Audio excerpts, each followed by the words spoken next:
teman-teman, sebelum saya menceritakan video selanjutnya, sebelumnya mari kita mulai dengan doa supaya video yang akan saya tampilkan bisa bermanfaat bagi kita semua. Di dalam nama Bapa dan Putra dan Roh Kudus, amin. Allah Bapa yang Maha Murah, terima kasih atas kasih karunia-Mu hari ini. Terima kasih juga untuk waktu yang Kau berikan kepada kami hari ini untuk bisa melakukan aktivitas kami dari pagi hingga sore ini.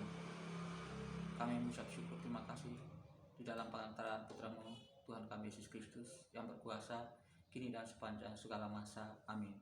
Di dalam nama Bapa dan Putra dan Roh Kudus, amin.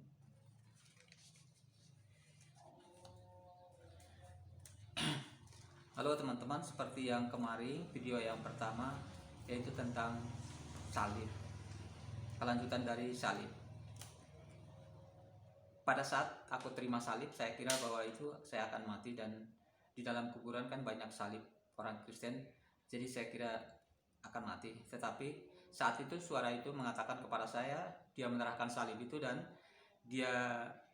suara itu mengatakan bahwa kamu nunggu sampai 8. Dan saya tidak tahu bahwa 8 itu apa, entah hari, entah minggu, entah tahun, atau bulan, atau apapun, saya tidak tahu. Tapi saya kira mungkin 8 menit, 8 detik, 8 detik, 8 menit, 8 jam, atau apapun, 8 minggu dan seterusnya, mungkin saya akan mati. Saya pikir seperti itu.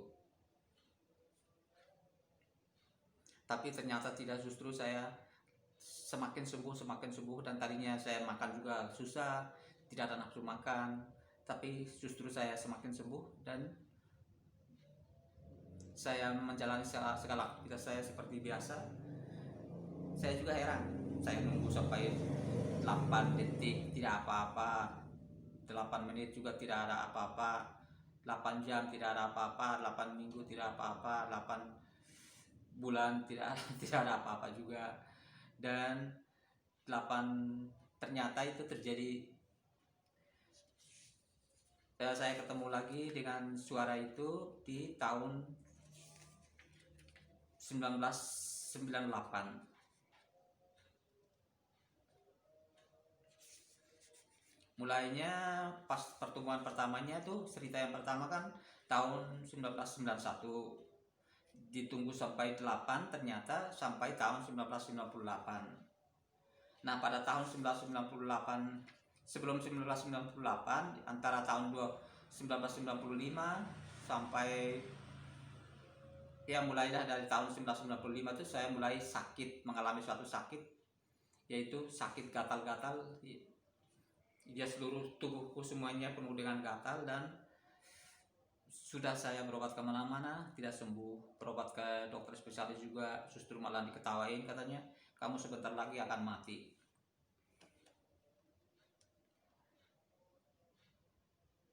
Ternyata Tuhan mempunyai rencana lain, supaya Dia mau menyatakan dirinya kepada saya.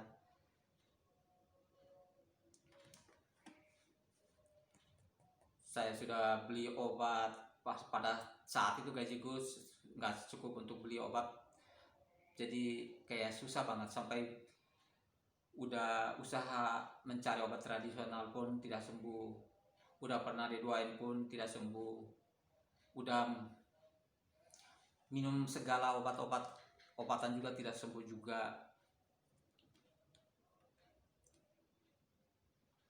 Dan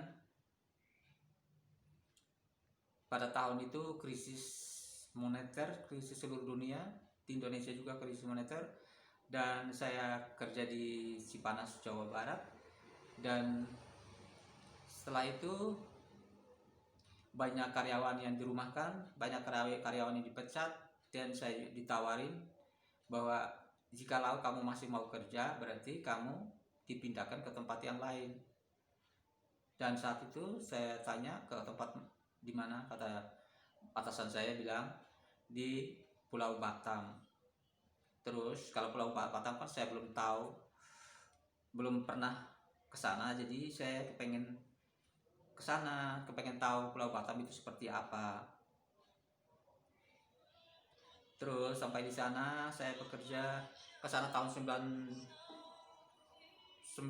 sekitar tahun 97 akhir atau sampai tahun 98 awal, terus sampai di bulan Agustus tahun 98 itu saya ya berdoa. Namun sebelumnya saya suka berdoa, saya berdoa minta kepada Tuhan, Tuhan,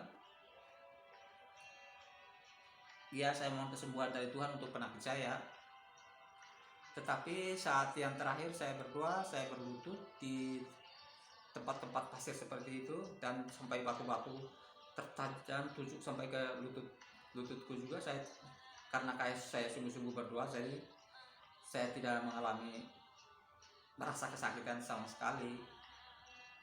Saya hanya berlutut hampir 1 jam dan saya menangis. Saya meminta kepada Tuhan, Tuhan, jikalau penyakit ini berasal dari dunia ini atau dari alam ini, aku percaya Engkau akan menemukan aku dari sakit penyakit ini. Karena Engkau adalah Tuhan penyelamat, penyembuh dari segala berbagai sakit penyakit di tahun 2000 yang silam. Dan sekarang juga aku percaya Engkau Yesus Kristus yang aku percaya itu akan menemukan saya juga. Saat itu saya berlutut selama hampir 1 jam, dan setelah saya berdoa itu ada bau wangi-wangian seperti bau di gereja Katolik kan biasanya kalau ada misa apa saat itu ada asap ukupan atau itu ya, jadi asap itu harum seperti itu mengelilingi aku, dan hampir saja saya melihat Allah di tempat itu. Saya merasa damai sejahtera dan saya merasakan bahwa sepertinya hampir Tuhan itu menyatakan diri Dia kepada saya di tempat itu. Tapi karena mungkin jasmani itu tidak bisa berhadapan langsung sama Tuhan.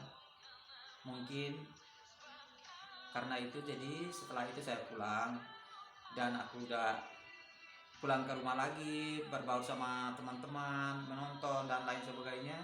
Dan malam saya tidur setelah sekitar jam 12 malam atau setengah 1, saya bermimpi saya itu sedang jalan ke suatu tempat, di mana tempat itu ada lereng kayak gitu, terus di bawah itu ada sungai yang mengalir di bawah, dan di seberang itu ada orang-orang banyak banget yang sedang berjalan di seberang itu. Dan aku ternyata aku jatuh dari puncak itu ke bawah, ke tengah-tengah. Mau jatuh ke bawah air juga enggak, mau naik lagi enggak bisa, mau turun lagi takut karena di bawah itu ada sungai besar sekali, jadi aku takut. Terus timbul di dalam hati saya seperti perkataan mungkin roh atau siapa gitu mengatakan bahwa bukankah kamu punya Tuhan, kenapa kamu gak minta tolong kepada Dia?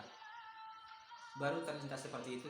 Tapi ternyata orang-orang di seberang sungai itu mereka mengatakan pada saya, hei, kamu itu kan katanya percaya sama Tuhan, kenapa kok kamu mau jatuh ke jurang, kenapa kamu gak bisa minta pertolongan kepada Tuhan kamu? Lalu dalam hati saya, Tuhan, kalau memang Engkau ada, angkatlah aku dari sini. Saat aku mengatakan demikian, ternyata aku bisa naik dengan gampang sampai ke atas lagi, dan aku sedang berjalan seperti itu. Tiba-tiba orang-orang yang di seberang sungai ini mereka sedang di belakang saya, mereka berteriak-teriak, mereka bilang, hore, hore, hore. Sekarang kami mau ikut kamu saja, karena Allah kamu itu hebat, Allah kamu itu kuat.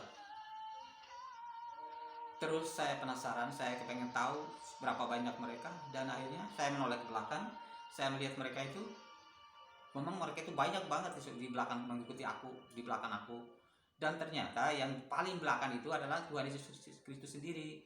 Dia sedang berjalan dan dia pakai jubah merah api, dan dia di paling belakang. Dan kita itu sedang menuju ke suatu tempat, sepertinya satu rumah gitu.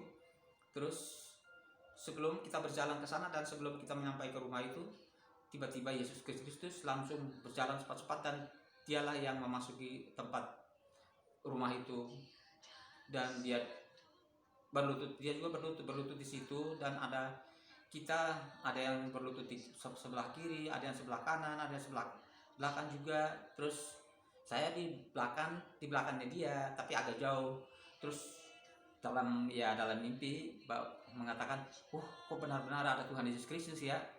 Kok selama ini saya kira hanya cerita aja, tapi ternyata Yesus Kristus memang benar-benar ada. Terus saya kayak gini segan banget sama Tuhan Yesus Kristus. Terus saya agak takut, terus saya paling mundur ke belakang gitu. Terus Yesus Kristus lihat ke belakang kanan saya, terus dia pegang kaki saya, ditarik ke depan. Dia suruh aku berlutut di samping kanannya dia. Nah, saat itu benar-benar aku melihat dia itu berjalan, bergerak seperti layaknya manusia biasa. Cuma ya seperti gambarnya seperti di kalender yang jubahnya merah ungu itu. Cuma dia nggak berbicara, hanya tersenyum aja, hanya gitu, dan tarik saya untuk berlutut di sampingnya dia. Setelah itu saya kaget dari mimpi, bangun dari tidur. Ya baru saya kira, oh iya, tadi saya kan berdoa, terus sepertinya saya hampir bertemu dengan Tuhan dalam doa saya. Hanya wangi-wangian aja, tapi karena mungkin saat itu mungkin jasmani tidak mungkin harus berjumpa langsung dengan Tuhan, akhirnya Tuhan menghampiri saya lewat roh, yaitu roh lah yang akan bertemu dengan roh. Jadi lewat mimpi lah aku bisa bertemu sama Tuhan Yesus Kristus. Dan setelah itu saya bangun, saya langsung senang sekali, dan saat itu saya langsung berdoa rosario malam itu juga, dan mengucap syukur dan terima kasih kepada dia. Karena selama ini aku kira Yesus Kristus itu hanya khayalan, tetapi ternyata dia itu benar-benar ada. Dan akhirnya saya tidur lagi dengan tenang. Besoknya itu ya saya udah lupa, besoknya melakukan aktivitas seperti biasa bersama teman-teman, bekerja dan lain-lainnya. Dan setelah 3 hari saya nggak sadar bahwa saya itu udah sembuh dari luka-luka saya. Saya nggak sadar, tapi ternyata ada teman saya mengatakan kepada saya, Rio, kenapa kamu udah sembuh? Nggak bilang, ternyata aku lihat luka-luka itu udah kering dan udah terkelupas semua dan udah sembuh. Tadinya aku tidak bisa makan telur, tidak bisa makan, pokoknya yang berbau minyak itu aku nggak bisa makan. Kalau makan pasti langsung kambuh penyakit saya. Tapi saat itu teman saya bilang, coba kita masak telur terus kamu makan. Terus coba telur, coba mie. Tadi ini mie aja kuahnya itu gak boleh makan, kalau dimakan kuahnya itu langsung kambuh saat itu juga. Akhirnya aku coba mie, makan itu, ternyata udah gak kambuh lagi. Aku udah biasa kayak orang normal, untuk makan apa aja nggak apa-apa. Terus ya waktunya berjalan lama gitu, ya saya sudah cuma bersyukur aja sih, ternyata Tuhan itu ada. Terus lama-lama kan ada anak-anak muda, perkumpulan anak-anak muda di situ. Terus ada bos saya datang dari Jakarta, namanya Pak Sandi. Dia bilang, ayo sekarang kita ke kota yuk. Waktu itu kan kita di perumahan villa, terus kita ke kota agak jauh. Terus kita di situ, ternyata bos saya datang dari Jakarta, terus dia ajak kita, aku sama teman-teman gue lagi, anaknya bos juga, dan teman-teman yang lain, suruh kita ke kota, mau ditraktirin makan. Terus bos saya yang Pak Sandi ini bilang, Rio, kan kamu kan tidak bisa makan daging dan lain-lainnya. Aku belum jawab. Terus teman saya sendiri yang langsung jawab, Pak, Rio udah sembuh, dia udah sembuh dari sakit penyakitnya gitu. Terus ya anak-anak di situ bilang, Rio kamu hebat ya, kamu hebat. Aku bilang, aku sangat sedih sekali karena mereka bilang aku yang hebat, padahal bukan, yang hebat itu bukan kita, tapi Tuhan lah yang baik. Karena belas kasih dialah kita bisa, apa yang selama ini kita harapkan di dalam dia, kita bisa sembuh dari sakit penyakit kita. Dan saya percaya bahwa segala sakit penyakit atau segala musibah, segala bencana apapun yang terjadi bagi kita, itu adalah mungkin suatu proses untuk kehidupan kita. Apa yang kita anggap bagi kita tidak masuk akal, tidak mungkin, apa yang itu mungkin menakutkan, tetapi itulah rencana yang indah bagi kita dari Tuhan. Ya seperti kisah Yusuf yang dijual saudaranya ke Mesir itu. Tadinya mereka mungkin memukul anak adiknya, mereka menjualnya ke sana, dan adiknya juga mengira bahwa kenapa tuh kakak saya melakukan hal-hal yang jahat seperti pada saya. tapi ternyata itu Tuhanlah yang mengirim dia duluan ke Mesir untuk dia untuk memelihara banyak jiwa saat itu, karena saat itu kan banyak kelaparan di mana-mana hampir di dunia. Terus Yusuflah yang mempunyai ide untuk mengumpulkan setiap lumbung, setiap keluarga dia minta sekian persen dan taruh di lumbung, taruh di gudang, dan akhirnya pas musim kelaparan bisa dijual ke negara-negara lain. Akhirnya hidup saudara-saudarinya dan orang-orang di sekitar itu bisa dipelihara oleh Yusuf sendiri. Dan Yusuf mengatakan kepada mereka, apa yang direka-reka oleh manusia, direka-reka oleh Allah demi kebaikan semua orang. Saudara-saudaraku, ya kesaksian saya hanya sampai di sini dulu, dan mohon semua orang yang menontonnya like dan subscribe ya. Terima kasih untuk semuanya yang menonton. Bye. Oh ya, sebelumnya kita menutup dengan doa juga, karena tadi kita awali dengan doa, kita juga harus mengakhiri dengan doa.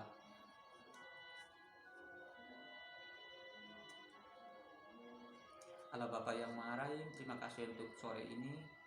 Engkau telah memberi waktu kepada kami untuk bisa sharing sore ini tentang pengalaman kami dengan Engkau. Semoga Engkau selalu hadir di setiap sesama kami, keluarga kami, dan semua orang yang Engkau kehendaki hadir di setiap permasalahan, setiap persoalan kami semua, supaya kami mengalami bersama segala sesuatu bersama Engkau. Di dalam nama Yesus Kristus kami mengucap syukur dan berdoa. Amin. Di dalam nama Bapa dan Putra dan Roh Kudus. Amin. Hai.